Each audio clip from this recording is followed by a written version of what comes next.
I also wanted to talk to you about another topic, and that's your composing, because next to being a renowned conductor, you're also now a renowned composer. Wrote some great pieces for the Europeans, one of which you did under a pseudonym. I remember asking you at the Europeans, I think it was in Oostende, where a Destination Moon was first premiered, and you said, "Yeah, Paul Raphael is very good." Well, but to get into your composing, how do you incorporate your composing into your working life? Is it periods that you have an idea and you're gonna write, or are you constantly writing? Is that also a skill you hone, or is it, I have a holiday, I'd like to write a piece, let's do it? How do you approach this? Well, I mean, I'm lucky that I'm commissioned quite a lot to compose, so it's not. I mean, it's something that I really enjoy doing. Like I said earlier, I've got lots of creative ideas in my head, which I enjoy kind of articulating. But it's not something I need to reserve for the holidays because it's my work to do it. And in fact, I mean, I've always been interested in composition, and I've always done it since I was a teenager, really. And I majored on it in university as well, and did a postgraduate degree, 2 years composition degree. And when the pandemic came along in 2020, I mean, all of the conducting work for me stopped overnight. Well, not just for me, for everyone who does that work. So I was so thankful to have the skill as a composer at that time, because that kind of kept me going financially through the pandemic. And it was something that I could actually look to kind of grow. And I did manage to, grow that and get a number of really, really good commissions, which was great. But as a matter of fact, now the pandemic's over and I'm back to conducting again. The problem is that I'm just commissioned to write music all the time and don't have enough time to do it. So, which is, I mean, I guess that's a nice problem to have. But again, like I said earlier, when talking about strategy, I have to work to a really strict diary. So I take on commissions, and if someone says, "Can you write a piece for me by next Thursday?" then the answer will be no. But if someone says, "Look, I want you to write a piece for me in a year's time or 18 months' time," then that's fine. I can schedule that and put it into my diary. And then it's a matter of kind of blocking out the time that I need to kind of work on the things that need to be worked on at that time for delivery, so that the band or whoever I'm writing for can play it at the correct performance. So it's just a matter of balancing the diary with everything else, really. I mean, if we could work to a position where there were 25 hours in every day, that would be amazing. Well, they would be full anyway. That's true, yeah. like the bandsman that comes late, whether it's 7:30 or 7:45, we'd just fill it all up. Exactly.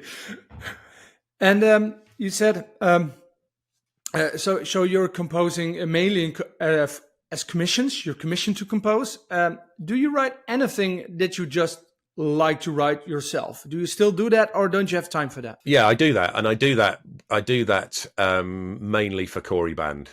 Those are my kind of those are the projects where, I mean, that I'm so lucky at Cory Band. They give me total free reign creatively to do whatever I want, really. And the players do tell me from time to time that one of the things they like about being in Cory Band is all of the updates to the program that we get kind of all the time. I always bringing in new pieces to the band. We're working on a brand new program set right at the moment. We're going to present the story of King Kong.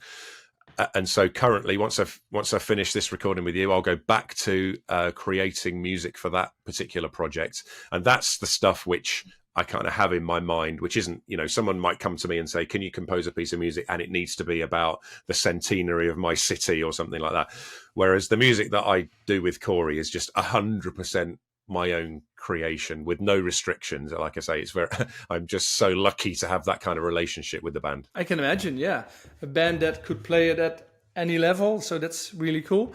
And the Destination Moon, is that a vanity project, or are you a fan of Tintin, or was it a commission by the band? Oh, you mean Paul's piece? Yeah. Yeah, well, Paul's piece. I mean, yeah. you need to ask him, really. Yeah, that's true. Yeah, no, I mean, of course, there's Destination Moon, and then there was the follow-up Explorers on the Moon as well, which we did in Montreux at the European.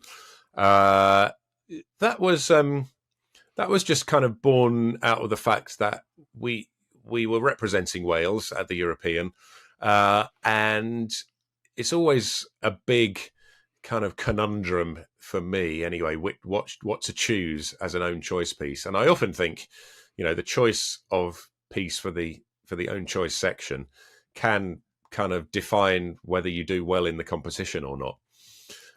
Yeah. And so I've always spent a long time kind of assessing music that we might choose. And that particular year, I just thought there wasn't the perfect piece out there to demonstrate what we could do. So I decided to write something myself. I mean, as you said, the European was in Belgium.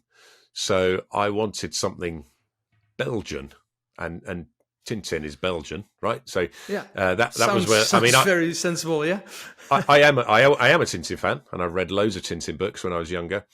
But it was that Belgian connection really that I was looking to kind of exploit, because I knew the judges who were going to sit and listen to our performance and make the decision on the outcome of the contest would probably not be from Belgium. They'd be from other countries, but they would be receiving Belgian hospitality in their hotel, and they would have a particular Belgian flavour to everything that they were experiencing. And I just thought I'd like to kind of go along the crest of that wave and give them something Belgian to listen to in the contest as well, and hope that might kind of give us an advantage.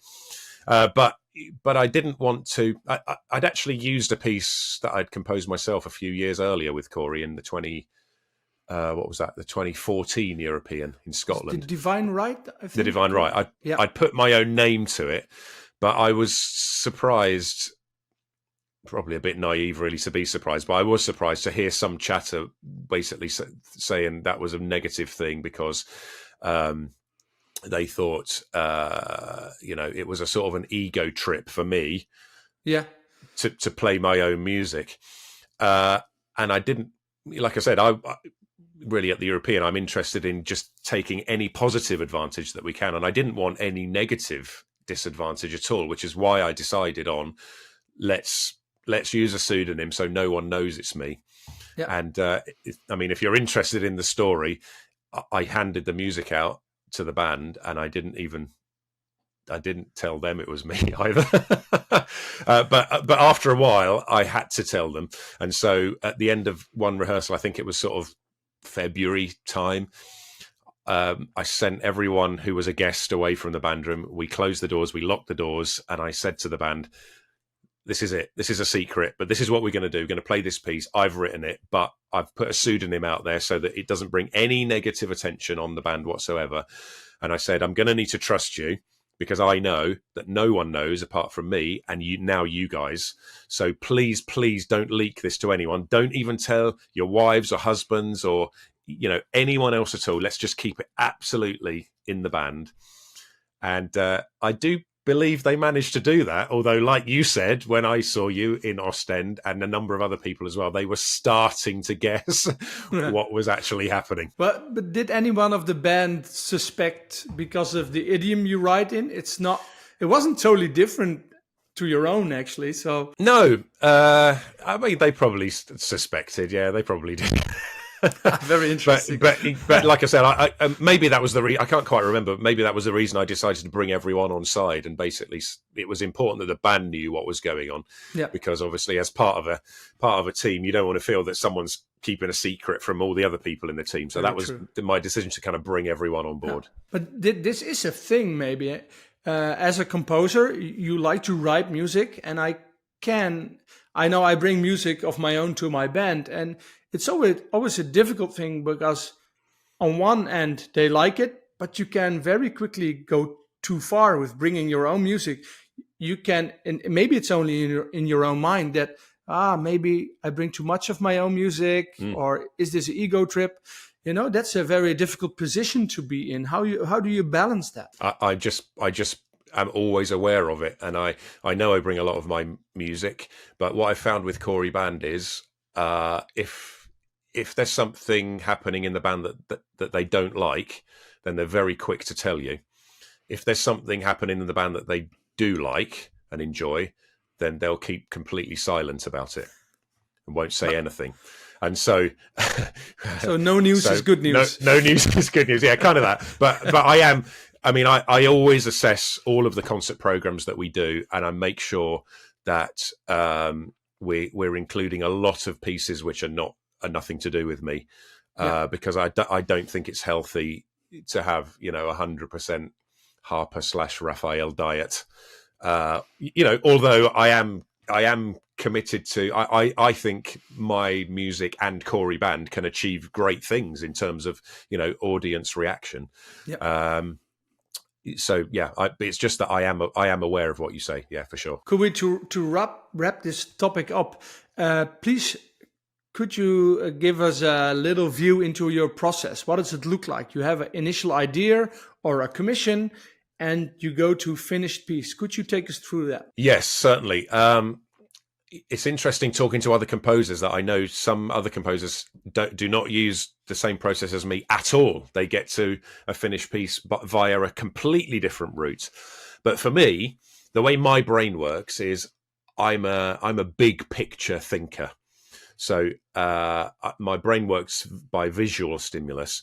So I actually can't really start a project until I know roughly what the whole thing looks like. I can't start on the lowest level without knowing what the highest level is going to be. So for a bigger piece, I will generally, just on a sheet of paper, I will generally write out the structure that I want. And when I say the structure that I want, I basically write out the emotional journey that I want to take my listeners on. This is very interesting because you sort of outlined the same process with your concert programs in the talk you did at Brassband England. So very interesting. Exactly, and that's because I've been an audience member in plenty of concerts, and I go to as many concerts as I can. And although it's kind of subjective, I will often sit in concerts and not just let the music wash over me, but actually analyze how it's making me feel at various points and how the group on stage are actually creating those feelings in me, because really that's how I'd like someone to leave a Cory Band concert, is feeling that they've had a real emotional journey from beginning to end with highs and lows and everything in between. And you're right. When I compose a piece of music, for me, the artistic process is kind of the same, really. I mean, for longer pieces, when you can address a variety of emotions, then making that initial plan is really important to me. For shorter pieces, obviously, you might just be concentrating on a single emotion all packed into a 3 or 4 minute piece. But for the longer pieces, I can't start until I've got the whole thing planned out. And once I've got that sheet of paper, which is, like I say, just got words on it, really, words of emotion, and maybe words like fast, slow, euphonium solo, or whatever, just think stuff like that, and some timings as well, so you know how long each section is going to take. The next step is I will get some manuscript paper and go and sit at the piano, and I mean I'm an old school composer, because when I was coming through university there was no Sibelius, there was no Finale, there was no even I can remember writing my essays, handwriting my essays at university. I'm that old. So when I was learning to compose, it was always paper and pencil and piano, and I do that to this day.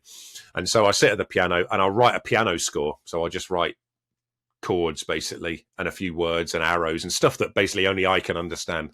And then the final part of it is, open up the brass band score or the score to whatever group I'm working on and start orchestrating what I've got. And of course, things can change as you go along in the orchestration, and you make tweaks here and there. And sometimes you might even change the structure because you don't think it's quite working out. But that's the process for me. That's it. I start big and get smaller and smaller, and then work outwards again. That's very interesting. I know a lot of composers who do it totally different, as you say, who think starting in the beginning will and let the structure evolve. But It's interesting. I also start with making material and thinking about the big picture. So interesting to see to see you taking a similar route. Yeah, there's no right or wrong. I mean, like I say, No, there isn't. I know that my brain works in a certain way, so I have to do it that way. But not everyone's brain works in the same way. So there's definitely no right or wrong, and yeah, that's just how I do it. Yeah, but that's the fun thing of the creative act, that everybody does it differently. Let's wrap it up here. Actually, we've talked about conducting, we've talked about composing. The final thing I want to ask you is, what do people need to know? What's happening in the future with Philip Harper? Any concerts, stuff to look out for? Well, yeah, I mean, we're as busy as ever with Cory Band. As I hinted at, our next big concert is when we release our brand new program, which is basically going to be one half of a concert. So an hour's worth of brand new repertoire, all in the vein of entertainment, really, the sort of stuff that we would have done at the Brassing Concert Competition, which we're not going to this year. And that's happening in Birmingham on the 3rd of December. We're teaming up with a local band, actually, the Langley Band, which we picked randomly from bands that kind of applied to join us. And then moving into 2024, we will continue to do our new program, our King Kong program. But everywhere we go around the UK and around Europe and around the world, we'll be asking for local bands to join us on stage. So that's going to be really a really exciting thing for 2024. Yeah. is working with loads and loads of different bands on our King Kong program. And I'm looking forward to several overseas trips coming up, which is always one of the real fun parts of my job. So I'm off to Switzerland quite soon. Doing a lot more work in the USA these days, which is excellent. So I'm off to Chicago in the early part of next year. Back to Norway again. Like I said, I've just come back from judging the Sidis competition in Norway, which was a great pleasure. But I'm back to Norway in January, to a place up near in the north of Norway, actually, called Hell. Which sounds good. Yeah, I've been to Hell before, actually, and it's a brilliant, we're doing a musical leaders conference for the weekend up near Trondheim, and working a bit with the Nidaros brass band as well, which I'm going to later in the year with Tom Hutchinson, who's principal cornet of Cory, to do a concert. So yeah, the diary is really, really packed. And you said you will be asking other bands to join in your King Kong program. Any chance you're coming to the Netherlands, and do we have a sort of maybe a... Yeah, do you know what? I mean, with Cory, we've been all over the world, and we went to South Korea last summer, and we've done USA, and we've done Australia, and we all often go into Europe, to Sweden, to France. We've been to Switzerland. One country that we hardly ever go to is the Netherlands. I think we've been a couple of times since I've led Cory. Yeah, but we need an invitation. That's the thing, you see. I mean, we're waiting for the invitation. Well, here's an open call to an invitation to get the Cory Band to the Netherlands. Let's do it. Yeah, let's make it happen. Well, and in that sense, then maybe we could just ask you, where can we reach you? Where can people find you online if they want to know more about you? Yeah, so I mean, there's the Cory Band website, which is coryband.com. I've got my own website at philipharper.co.uk. But most things seem to happen on social media these days, don't we? So we're proud at Cory to have by a long way, the most followed social media accounts. So check us out on Facebook, and you won't go too far wrong. You'll see all of our content uploaded on a regular basis on Facebook. Thank you very much for this interview and your time this morning, Philip. You're very welcome. Thank you. Maybe till the next time. Till the next time. See you soon.